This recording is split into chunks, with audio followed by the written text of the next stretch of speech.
Good morning. Great to be talking at a student conference. There's a sweet irony, a little sweet irony here. That's a part of my biography that Mason doesn't know and couldn't have quoted. In 1991, it was because of an opportunity to work with Peter Kokorovich and on nonlinear adaptive control that I didn't take the acceptance at MIT. Otherwise, it would have been one of your co-alumni here, and very proud of that. So this talk actually was created for students. It's derived from my Boda lecture last December at the IEEE Conference on Decision and Control. And I picked the topic unconventionally. The common theme in Boda lectures is to speak about, to give a career retrospective. But how can I speak to a huge young audience on something that is unrelated to what jobs require today, machine learning? I had been a purist in control theory. That's not on their minds. So I decided to challenge myself, because they invite you more than a year before the conference. I decided to challenge myself to do something with machine learning.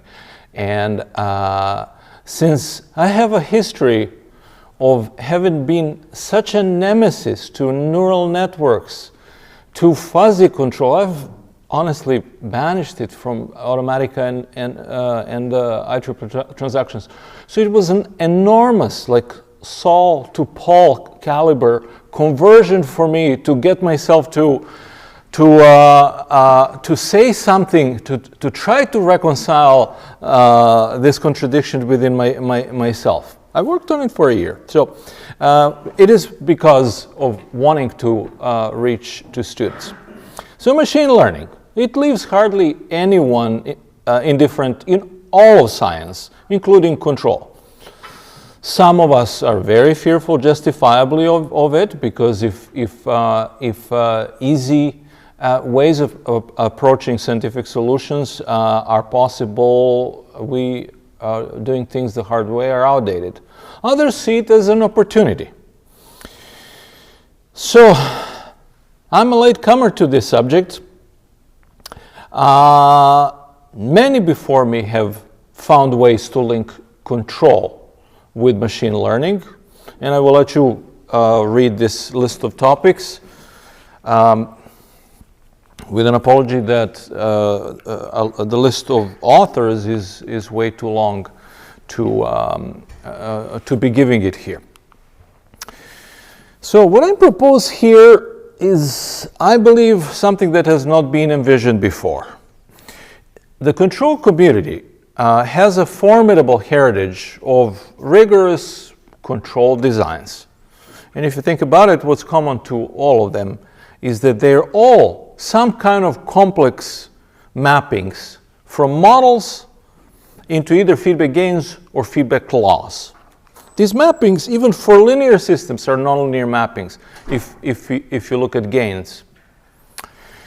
So I suggest here that the role for machine learning be that we let machine learning learn such complete maps from models to model-based designs, automate the deployment of these mappings, and reduce the computational burden of control implementations. With machine learning, regarding computational burden, with machine learning and with the powerful GPUs designed for neural networks, a speed up of computation in the 3 orders of magnitude range may be achieved.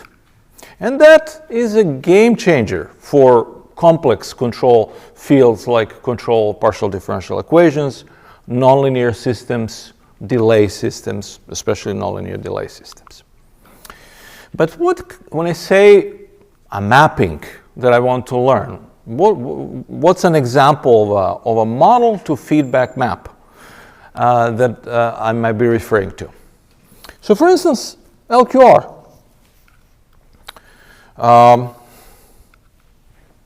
Once again, L, Q, R, the regulator. We all know and recognize these equations, including the the Riccati equation. But please, when you look at the Riccati equation, don't think of this capital P in blue only as a single matrix that solves the Riccati equation for a single pair AB. Imagine the entire nonlinear map from any pair of AB into the solution P. And let that map be denoted by calligraphy, capital P. That mapping is not given by an explicit formula. It is implicitly defined by this nonlinear equation, quadratic equation. That mapping, calligraphy P, is not only a continuous mapping, but it's actually real analytic. This was proven in the early 80s by a certain David Delchamps, a name at Cornell, right? A professor at Cornell when he was a PhD student with Chris Burns, whom everybody associates with Washington University, but Professor Burns started his career at Harvard, and that's when this result was established. So, neural operators. They are neural network approximations of not functions, but of nonlinear operators, nonlinear infinite-dimensional mappings of functions into functions. And the excitement about these neural operators started a couple years ago.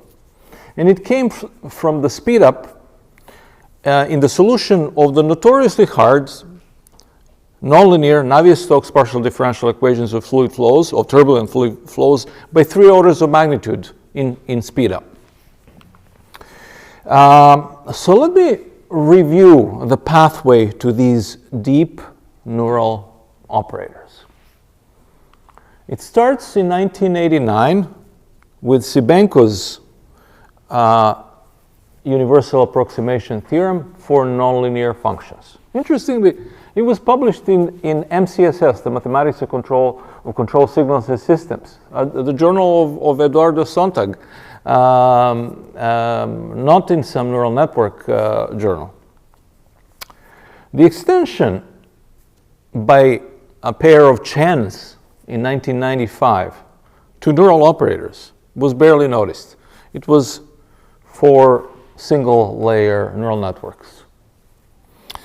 And today's great impact of neural operators is due to the theory developed for multi-layer or deep neural operators by this team and other teams, a variety of researchers using different methods. This theory has a tremendous potential for control, and let me give you a summary of this universal approximation theorem by Krstic and his team. It's a long theorem, almost half a page to state. Let me strip down all the notation. Let me just state it in plain English. Let this calligraphy, capital G, be a nonlinear operator. If it is continuous, then there exists a neural network, G hat, that can achieve an approximately tight accuracy of approximation. What did I say, approximately? An arbitrarily tight accuracy of approximation to an arbitrarily small error epsilon, with that accuracy holding uniformly over a compact set of the operator's input functions, lowercase u. So that's the theorem. You would state Sybenko's theorem in exactly the same way as this one for deep neural operators. So this approximate neural operator, G hat, has been branded by the authors, Krstic and his partners, as a deep O-net. In the rest of the talk, I will show you several uses of these neural operators in control of PDs. We could be talking about other systems, but I work on PD control, and that's where they're particularly useful because the problems are particularly hard. These neural operators are similarly applicable in control of nonlinear ODEs, in multi-agent systems, in games, and think of PDs as multi-agent systems with infinitely many agents. In other words, you're not in the wrong place if you happen to be working on multi-agent systems. This is actually related. I will show examples from both hyperbolic and parabolic PDs, the two major classes of PDs. For pedagogical reasons, I start with hyperbolic PDs. Because for those, the operator that arises in the feedback design involves functions of only one spatial variables. When we say operators, mappings of functions into functions, it could be functions of many variables into functions of many variables, but it's easier to start with functions of a single variable, and that's what's crucial in order not to get lost right away. And then I will advance to parabolic PDs where necessarily functions of more than one variable arise. What one could be approximating is both gains and entire feedback laws, and I will be showing you the uses of nonlinear operators for both things. They're very distinct, and one gets different kinds of theorems, and one uses neural networks in different ways. I will close the talk with why I'm actually pursuing this, and that is for the real-time recomputation of these neural operators, and they arise in two contexts. One context is control nonlinear PDs using gain scheduling, and the other context is controlling PDs with unknown parameters, unknown functional parameters in adaptive control PDs. So I want to first ease you into the notion that the design of control gains for PDs is a design of function-to-function operators that are nonlinear, even for PDs that are linear. But first, I have to acquaint you with the notation common in PDs, because most of us in control work on ODs. I don't assume that you're a PD person. So let's start from the notation.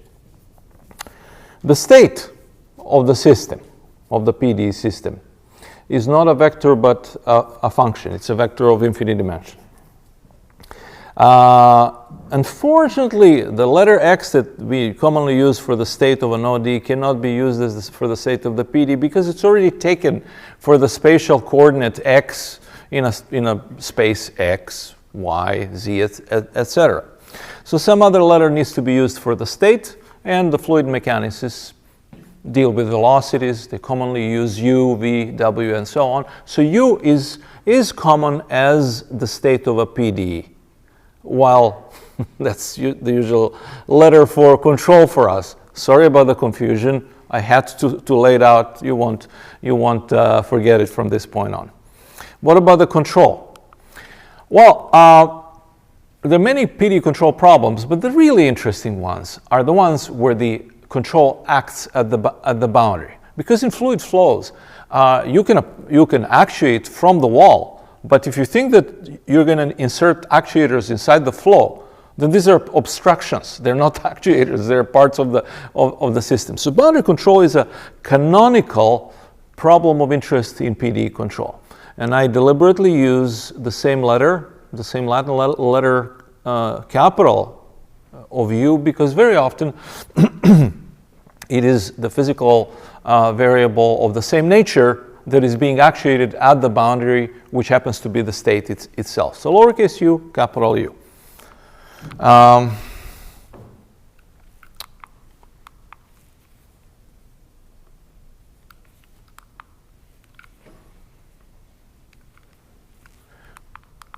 Okay. So before I advance to unstable PDs that need to be controlled, let me introduce you to the simplest one, a baby among PDs. It's called the transport PD. PDs have partial derivatives with respect to different variables, and there are two here, and this is a PD that has one derivative in time and one in space, and nothing else in the PD. It happens to be nothing but a delay, a pure delay. For electrical engineers, if you haven't seen this before, really? A delay is a PD? Yes, it is. It's a transport process. Nothing else but transport happens in it. And the outlet of that PD is the input that has been delayed by a unit of time over a unit of distance of transport. All right. Now, there's nothing that needs to be controlled there. Let me now go to the simplest example of an unstable, open loop unstable hyperbolic PD. And that PD has something that we call recirculation. It has the outlet state, U, at the outlet position of 0, appearing on the right-hand side, being recirculated from the outlet and fed back everywhere into the transport domain with the intensity of beta at the position of x. And that leads to instability, this presence of recirculation. This recirculation, physicists would call it recirculation. As a controls person, I would simply call it positive feedback. And it's not one positive feedback. It's a continuum of positive feedback loops, because I feed this U at the outlet everywhere in the transport domain. That's a pretty challenging system and happens to be unstable. How unstable? Well, for example, if you act with zero control, this red is control. I'm applying no control. The system runs in open loop. It grows exponentially, and it oscillates along the way. This PD might have just a single pair of right-hand side conjugate complex eigenvalues. Okay, so now let me introduce control. The control acts at the inlet, x equals 1. The outlet is at x equals 0 and gets recirculated.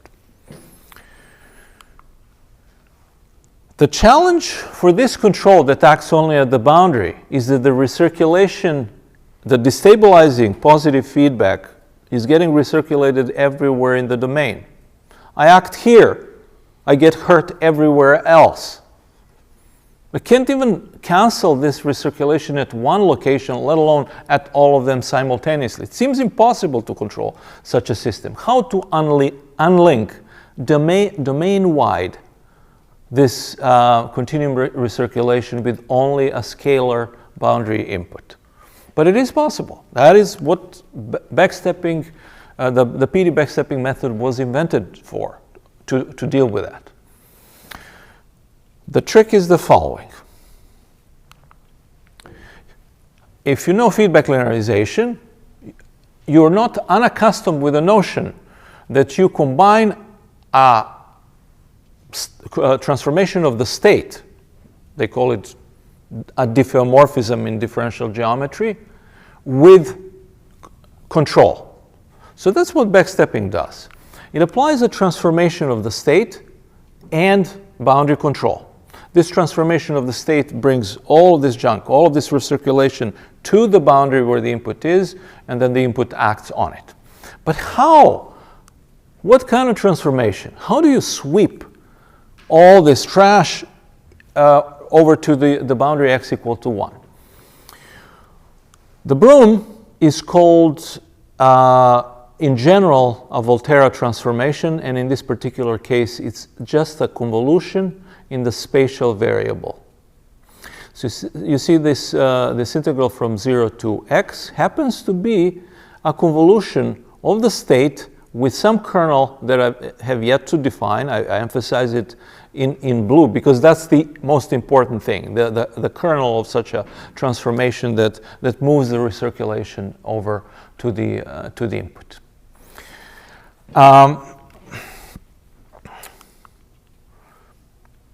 The backstepping transformation, when it is set to 0, at the actuated boundary provides the control law. In other words, you see the similarity between the transformation and the feedback law applied. What is the result of this two-punch approach? The result is that you eliminate the recirculation and you arrive at the transport PD, the pure delay, into which a zero signal is led. In other words, you arrive at a stable system. Exponentially stable? Yes, in fact, even more. Finite time stable. The state becomes zero in 1 unit of time. So what we want is to use feedback that may act like this in red in response to the measured state and stabilize the system to zero, preferably in finite time. So let's go back to what I introduced, the transformation and the feedback. In both of them, this kernel K appears. This is the protagonist of my play here, this K in blue, and I have not defined it yet. How do I define it? I have this target system that I showed you before in W. I need to find conditions such that, conditions on K, such that the original system becomes this system. And that's an invertible transformation. I will not belabor on that. The condition on K to achieve that is this equation. This is an equation in K for a given beta. It is an integral equation. It is actually an integral equation that is derived from a first-order partial differential equation, which is possible in this case. I skip that part. We get straight to an integral equation. This is a dynamical system, but in X, in space, not in time. So we need to solve this dynamical system for its input beta, for its to obtain its output K. You look at this as an electrical engineer and say, well, there's a convolution I see here. Let's simplify the notation. Let's just replace the convolution with a star. Okay, now I see this equation. And now, given that I have a convolution, how about the Laplace transform? Laplace transform in X, not in time. Okay, apply the Laplace transform. You get the expression for K. So this is the simplest relationship between the model of a system and the gain of a PD controller that we can actually write. I say write, not explicitly. I just write it because it's not explicit. There's an inverse Laplace transform here. Unless beta is such that the Laplace transform is rational, this is not a solution. This is just a way of writing. And what's important is that it's a nonlinear mapping because of this division by the Laplace transform of beta. The system is linear. The design from the model into the gains, into the controller, is a nonlinear mapping. So we dedicate ourselves now to the study of this nonlinear mapping from beta to K, and we denote it by calligraphy capital K. Just a side remark. It's very interesting. It's a shame not to mention it to you. It's not really of some generalizable consequence, but it's a shame not to mention it to you, that this mapping happens to be an inverse of itself. That's a very beautiful property that in mathematics for matrices is called that, we say that a matrix is involuntary, and this operator, I call it an involution operator because of this special property. So now I've defined this operator in multiple places. I defined it as an equation. I defined it as a solution through the Laplace transform. It's time to actually get to solving it and approximating it. How do we do that? Well, solving it is a non-trivial numerical process. You have to solve it for each beta. So imagine that you've taken a rich enough set of functions beta I of x and solved it numerically to produce the corresponding solutions Ki. Then you have a training set of inputs and outputs of this nonlinear operator, and then you construct a neural network approximation. You train this approximate neural operator K hat. That's what you do without any math to bother you. But now let's get back to the math, because I deal with control systems that are unstable. I need to guarantee that all these approximations at the end secure closed loop stability. So can this operator K hat approximate the original operator K arbitrarily closely? Krstic's theorem says yes, and the condition is that this operator be a continuous operator. Is it continuous? I have to prove that. So roll up your sleeves, study it, and you prove that it's more than, in the process of proving continuity, you actually establish more than continuity. You establish Lipschitzness of this operator. I give you a simple conservative estimate of the Lipschitz constant in terms of the radius of the compact set of input functions beta. So yes, I can achieve an arbitrarily accurate approximation of K by K hat. Before I move on, since I'm mentioning Lipschitzness, I just want to warn you, I'm not talking about the simple Lipschitzness of the output function in its spatial variable x. No, I'm talking about the Lipschitzness of the nonlinear operator in relation to its input functions beta. It's a more complicated notion that needs to be established. So having established that, we just invoke Krstic's theorem, and what's stated here is it's nearly identical to what you saw me state before, namely an arbitrarily tight approximation uniformly in beta over a compact set of betas that are bounded and, let's say, uniformly continuous or Lipschitz in X and so on. An example of producing such an approximation.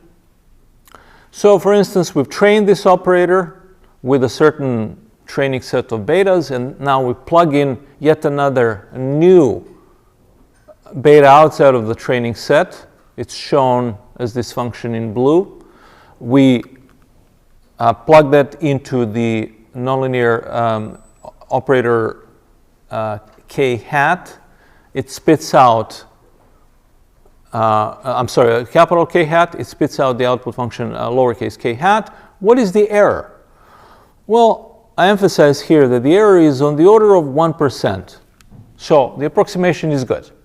Okay, if that's what interests you, numerically how the things work, they're satisfactory. But what I worry about is not just approximating the gain. Will this work in feedback? Are these gains that are approximate, not exact, are they stabilizing for the PD? So I have to plug in the approximate gain, K hat, and now proceed with the study of stability of the closed loop system under that approximate controller. If there was no approximation, the target system would be the transfer PD, and you saw that already. But in the presence of a perturbation, in the presence of the approximation, a perturbation appears. If you've had a course on nonlinear systems, you will be pleased that this is not a non-vanishing perturbation, it's a vanishing perturbation. It has the state as a factor.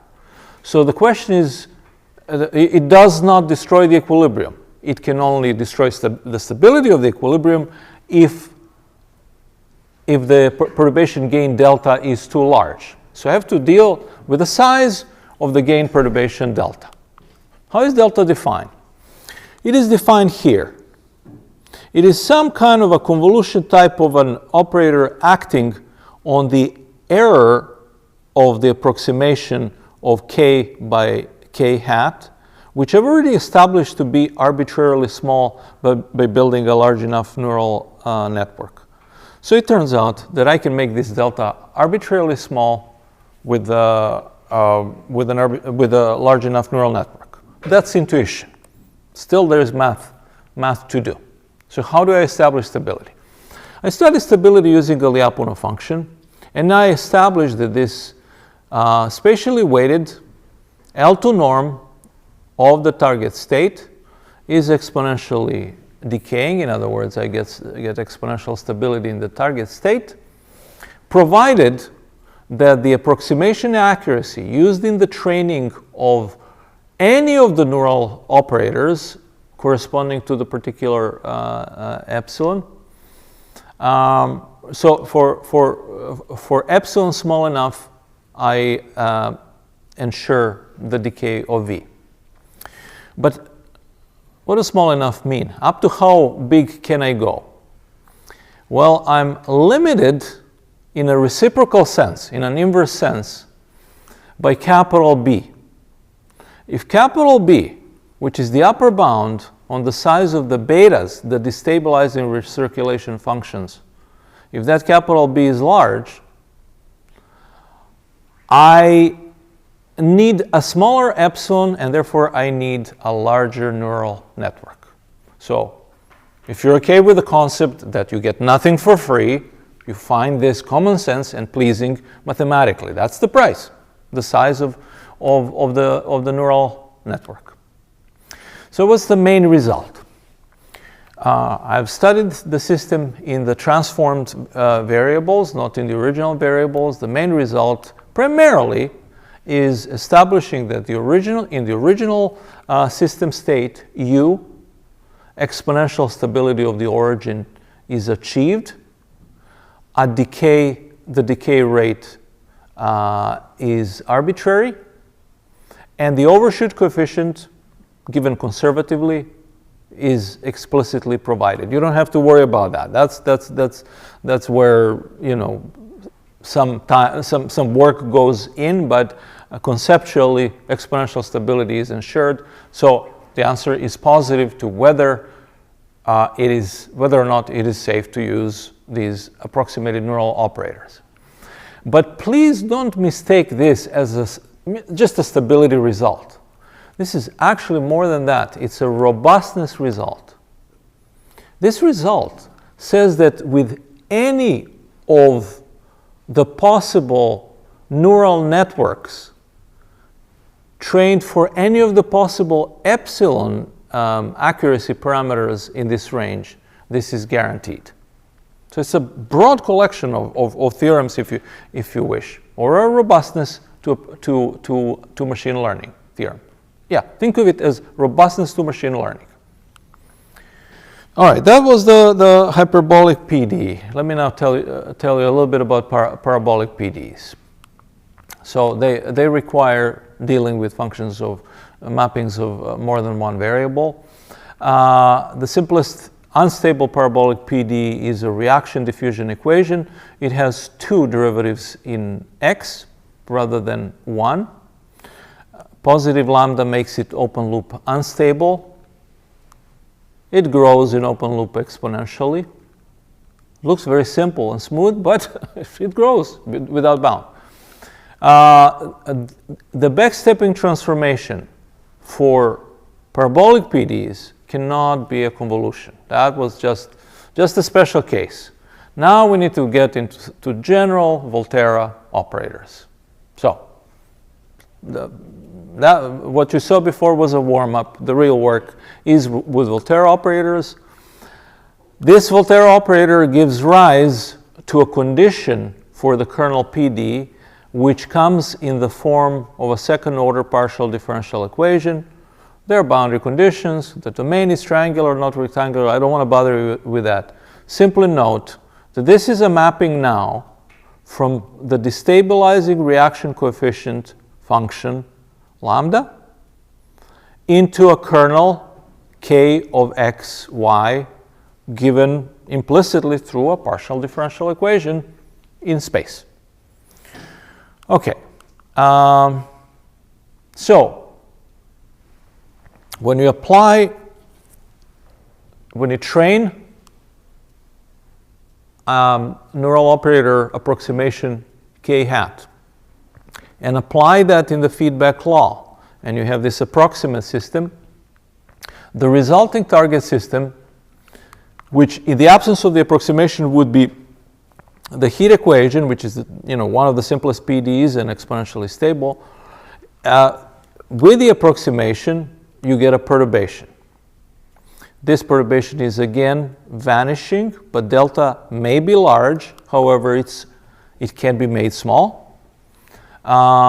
It's complicated. Now there are derivatives acting on the error k minus k hat. Mathematically, it gets more delicate.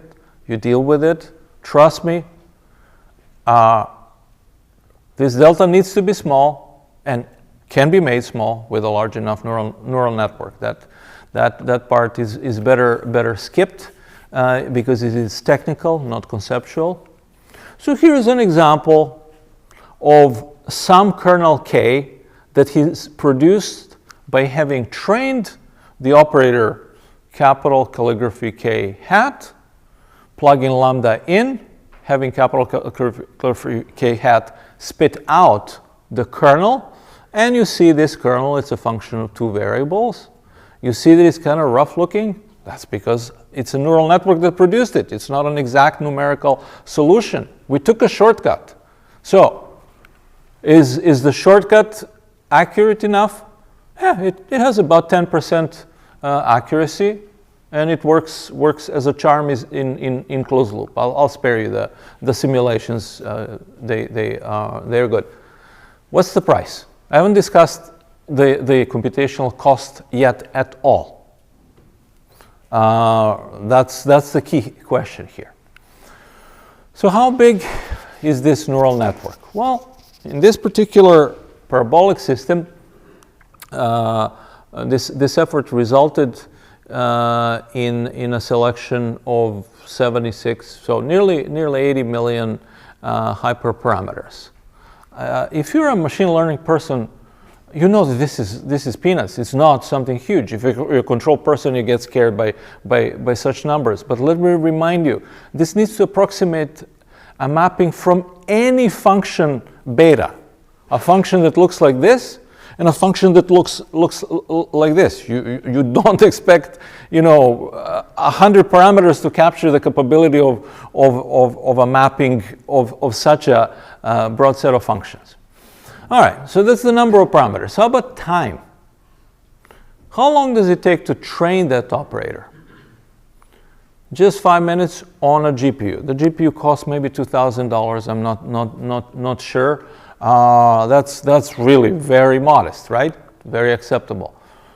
Because it's only in real time that we ask ourselves, can this be computed over and over in real time, this trained? After training that takes 5 minutes, how much does the evaluation of k hat take for any new lambda? The answer is stunningly low, tens of microseconds, not milliseconds. So definitely, I mean, you can run this with a sample frequency of tens of kilohertz in real time, and keep recomputing this PD solution. Now, if you don't have a GPU, if you have an older laptop and so on, how long does it take on such more common hardware? The answer is about 50 times more. In other words, what's 5 minutes becomes 4 to 5 hours. What's 25 milliseconds becomes less than 25 microseconds becomes less than a millisecond. So you still can use this at a kilohertz rate in real time. The theorem, same as before. Let me not spend time on it. The theorem is stability and robustness to machine learning approximation. I have some slides on doing all of this for observers. Let me go super quick. What's an observer? An observer is an estimator of the unmeasured state using the measurement of only, for example, a boundary value of the PD's state. So what kind of boundary value? So for instance, you measure the boundary flux of a reaction diffusion equation. The observer has this Leuenberger form where you have a copy of the system and an output error injection, and where you have to design the gain function of the observer. The process is similar to the backstepping design for the controller. The DPONet is trained, it's used, it's provable, and it works in the following sense. You see that these two evolutions, spatiotemporal evolutions of the state U and the observer U hat, look indistinguishable, but they're different. The real initial condition is given here, hidden behind the surface. The observer's initial condition is totally different. It's a constant. So this demonstrates how well the observer works. It nails the actual spatiotemporal evolution very quickly. Lots of equations. Maybe it's time for a break.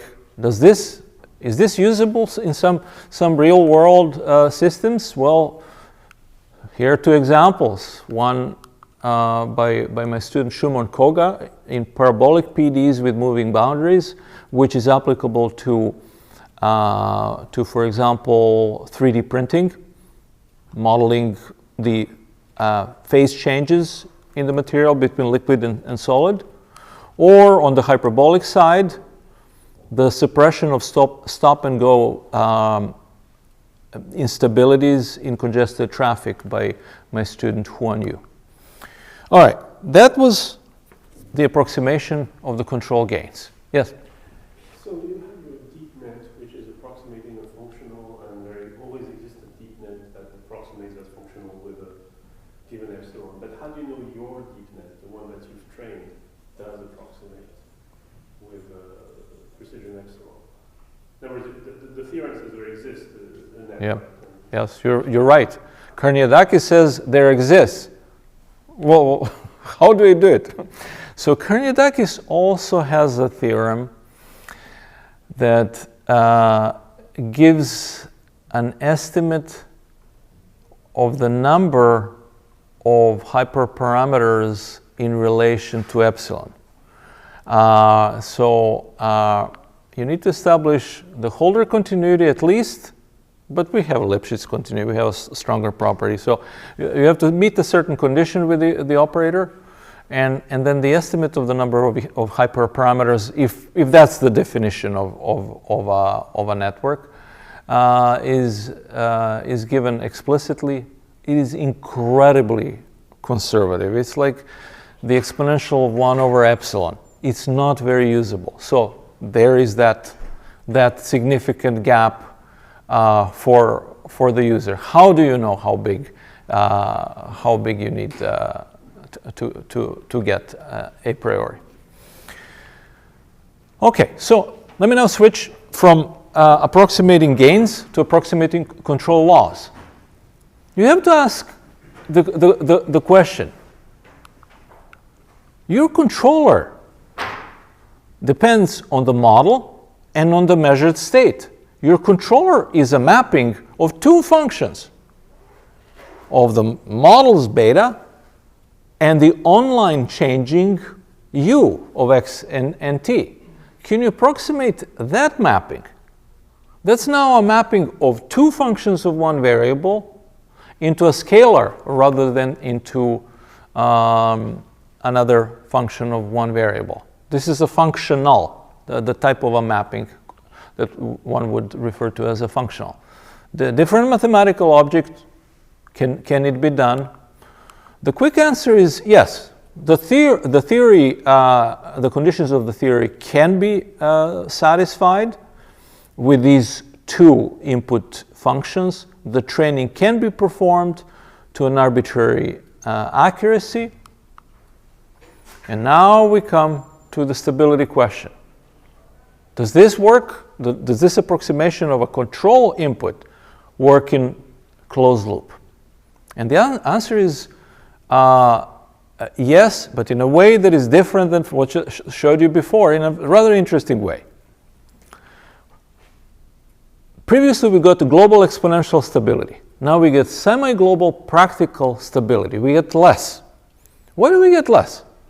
Well, first of all, approximating the control input is a non-vanishing perturbation. So you can never get better than practical. There needs to be some residual error.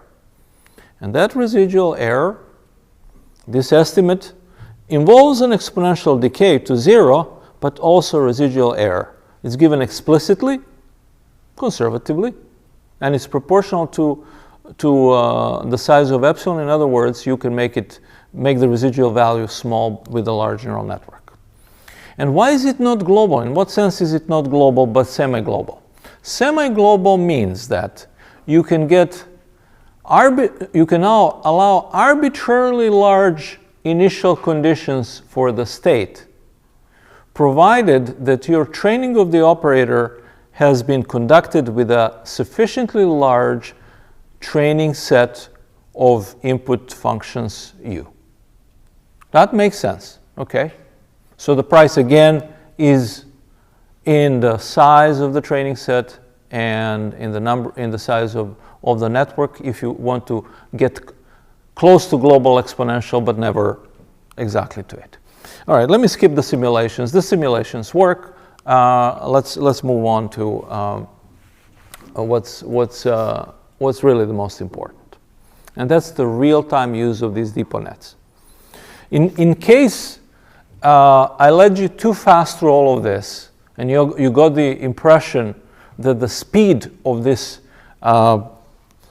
computation of the neural operator mattered, the speed is stunning.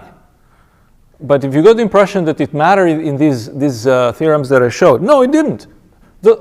I was showing you stuff where everything was done, all that neural network computation was done offline once plugged into the control. Now, we need problems in which online repeated calculation is called for, and those are the applications in gain scheduling and in adaptive control. So now the 3 orders of magnitude speed up will truly matter. So first, nonlinear PDs and the approach to control nonlinear PDs using gain scheduling. So when you see gain scheduling, I mean, the association has to be, oh gosh, that's something primitive and outdated and so on. Why don't we do something more modern? There's been feedback linearization, for nearly half a century and so on.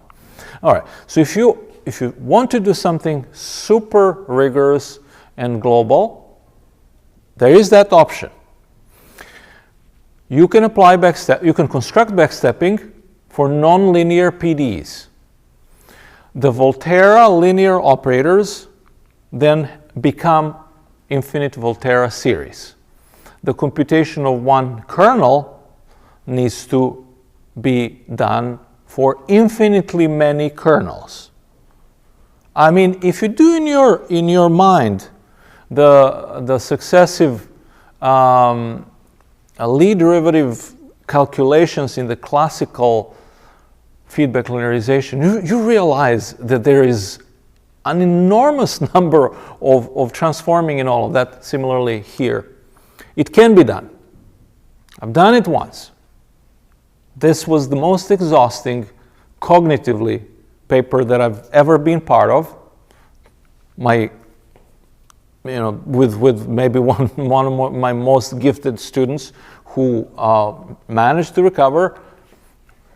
One doesn't want to do this more than once. So, unfortunately for PDs, the full-blown nonlinear control is an extremely hard option, and we need to look at gain scheduling. Gain scheduling used to have a reputation of being hand-waving. But then, rigorous efforts happened in the 80s and in the 90s. And this award-winning paper by Ru and Shama gives a survey of rigorous gain scheduling. It won the IFAC High Impact Paper Award. And you see how it's done there. There is always a catch. The catch is that gain scheduling always pretends and assumes and believes that the state is not changing too fast. So these gain scheduling results are never global. One has to restrict the initial conditions so that the rate of the state does not violate the conditions of the theorem.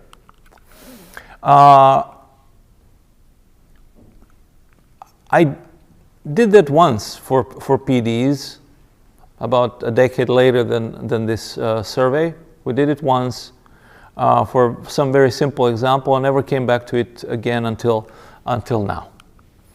So, what is gain scheduling in its simplest possible form that I can show you? It would be a consideration of the hyperbolic PD with a recirculation, but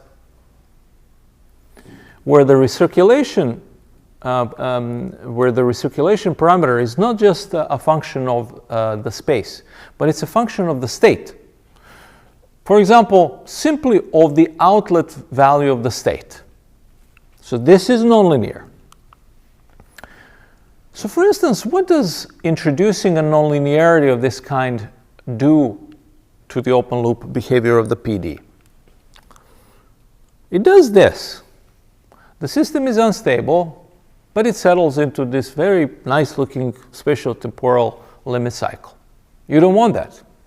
That's what you get.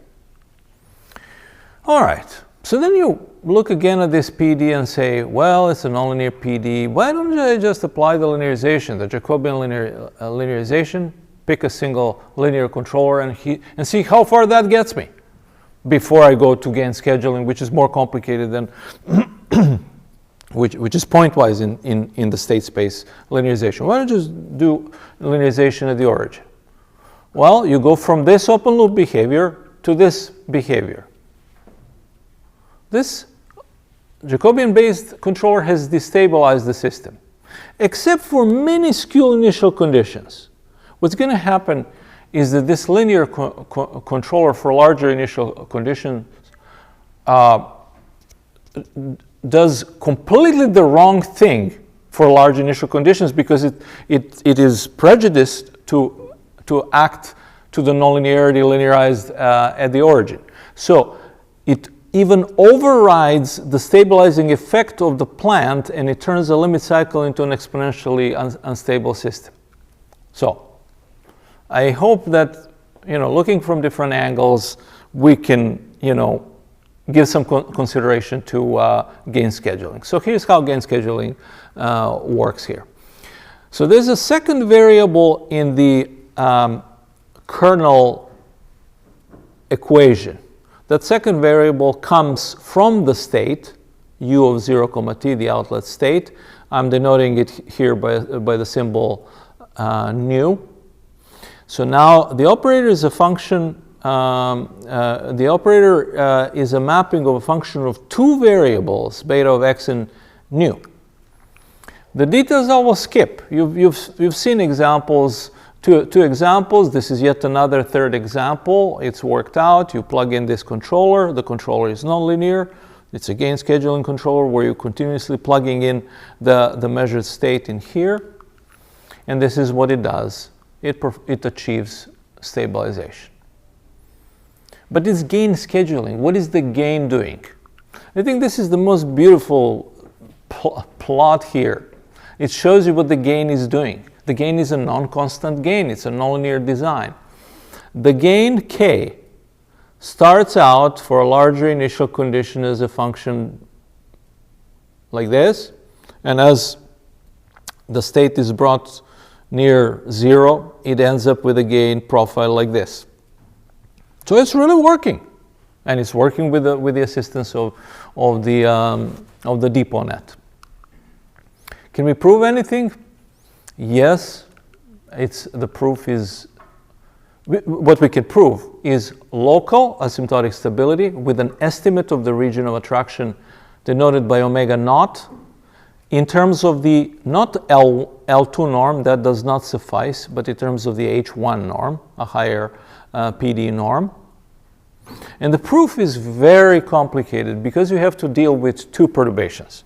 One is the perturbation coming from the neural operator, from the DeepONet approximation.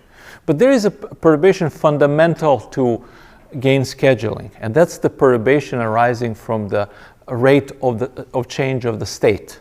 So you have to simultaneously deal with what the method of gain scheduling fundamentally does imperfectly and what the neural operator does imperfectly. Finally, this is the most important result I want to show you as I close.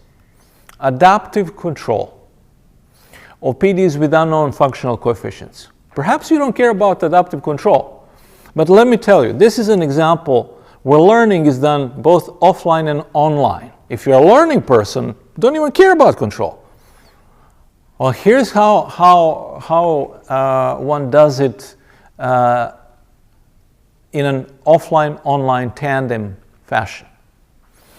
So I'm still going to be using the hyperbolic PDE with a circulation function beta, but which is now unknown.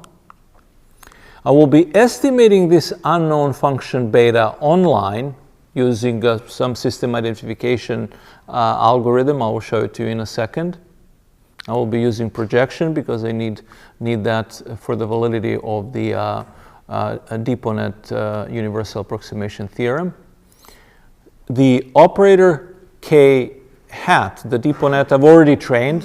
I have that already. And I'm feeding all of that into a controller. If you're an adaptive control person, you see that the feeding of the estimate into a gain relationship constitutes the indirect form of adaptive control. It's not a direct but indirect adaptive control. So what is how do you estimate the unknown beta? This is the simplest way of doing it using the Lyapunov approach. It may look to you complicated because there are so many things you haven't seen before, but it's actually structurally simple. In every such parameter estimator, you have a product of some regressor and some regulation error. And often you need to employ a normalization so you don't cause instability with overly rapid learning that is unaccounted for in the control. And this just completes the notation for the definition of this. Let's not worry about that. So let me illustrate all of this online learning-based control enabled by offline learning with a simulation. The plant is open loop unstable. The adaptive controller, as you see here, stabilizes the plant in spite of the function beta being completely unknown. How? How does that happen? I have to explain step by step, and I think it'll be worth your time. So the plant's open loop instability, in other words, what's happening up to 10 seconds here. You see this exponential growth that is no different than here. The plant's open loop instability is utilized by the parameter estimator, and the parameter estimator begins to learn the unknown beta. By about 10 seconds, the parameter estimator has learned an estimated beta hat that is good enough to produce a stabilizing controller. So the stabilizing nature of the controller finally becomes of a stabilizing nature. This is not a switch. I mean, just continuously happens. All of a sudden, finally, beta becomes good. Is good enough. You learned well enough, and from that moment on, you see this precipitous decay and stabilization. The controller has done its job. The moment the controller has done its job of driving the state to zero, the estimator says, well, my regulation error is zero. I have no information to learn. So I kind of freeze. I stop updating. So have you learned the unknown beta in blue? No. It hasn't learned it perfectly, but it has come relatively close. Close enough to be good enough for control. So if you're uninitiated in this miracle of adaptive control, the simulation illustrates it for you. Succeeding at the task of control, because that's your main task, not learning, without paying the price for complete learning. And the price for complete learning would be exorbitant. Persistency of excitation. Persistency of excitation means something happening that you don't want. Some oscillation that is not your objective. Can we prove anything? Yes, again, we can prove stuff. Global stability, this is a statement of global stability in a norm that incorporates the state and the parameter estimation error with a class K function that is exponential in the initial condition. And we can also prove the convergence of the state to 0. No convergence of beta hat to beta, but of the state to 0, and not only in the L2 norm, but point-wise in space. No spikes, no delta functions, everything goes to 0. So let me recap.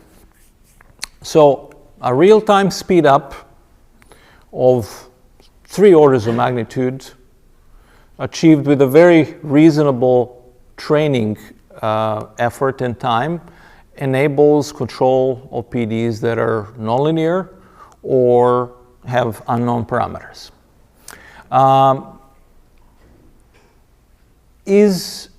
Again, machine learning is associated with model-free uses. Is this model-free control?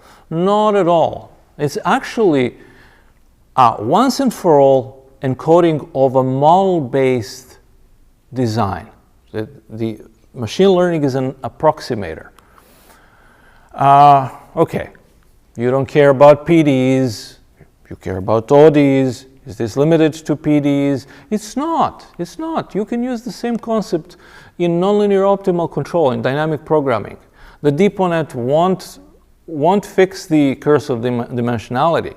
You're still going to be limited in the number of states, but you might be able to go from 4 to 5 or 6 with the aid of this DeepONet. Similarly, in problems where PDs arise, such as in the Kravaris-Kazantzis-Leuenberger observers for nonlinear ODs, or in predictor feedback for nonlinear systems with large input delays, where you need actually the solution map of the system over the delay horizon. All of that can be sped up and done with the DeepONet. My last slide, as I thank you for your time. These folks deserve thanks.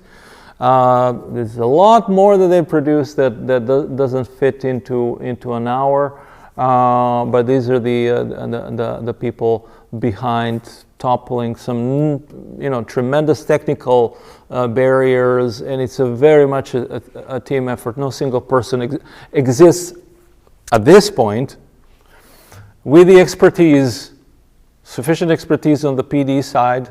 That would be me and some of these, and with sufficient expertise in computer science to do the neural network stuff, and that would be Luke and Yuan. Anyway, with that, sorry about the extra time, and thank you so much for listening to this.